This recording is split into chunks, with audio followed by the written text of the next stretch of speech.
This is a system of linear equations word problem. Systems of linear equations tend to have two items, in this situation, gumballs and jawbreakers, and they're pretty much always talking about the price versus the quantity of each item. And the price is not necessarily money. For instance, hamburgers can cost $2 and hot dogs can cost $4, or kittens can weigh 2 pounds and puppies can weigh 4 pounds. And it's kind of the same mathematics. In any case, you want to know which of these two things are being provided to you for each item, and then your X and Y can be the opposite. So here we're seeing that the gumballs are 25 and the jawbreakers are 40. So the price is being offered to us already. So we can make X and Y the quantity, the number of gumballs, and Y could be the number of jawbreakers. So now this is the most important part of a system of equations word problem, just staying nice and clear and being willing to write the words that describe it to you. Because a lot of students will get confused at this point. But if I've explained it well, then I can say, well, what does X plus Y equal? If X is the number of this and Y is the number of that, then X plus Y is the total number of everything, which they told us is 100. And next, we have the equation that comes from our price times quantity statements, which is a really common thing. We have gumballs that are 25 cents each, and we have X of those.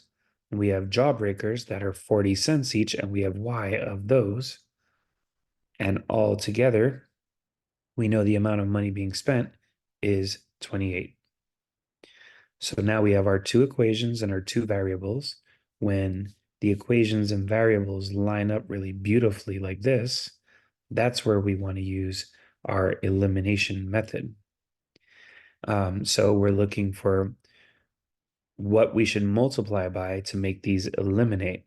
Now we're looking for the number of jawbreakers. So in other words, we need Y.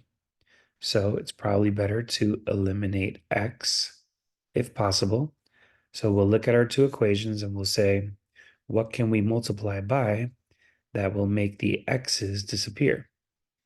And that answer is pretty obvious. It's minus 0.25. So let's multiply everything by minus 0.25. Negative 0.25x minus 0.25y equals negative 25. So we multiplied it into the 100 as well.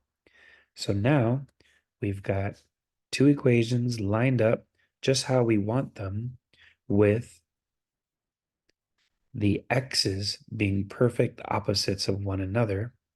So now we can add straight down and we'll have 0.15y equals 3.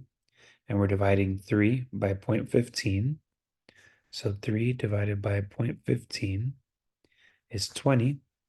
And y comes out to 20, which is answer choice D.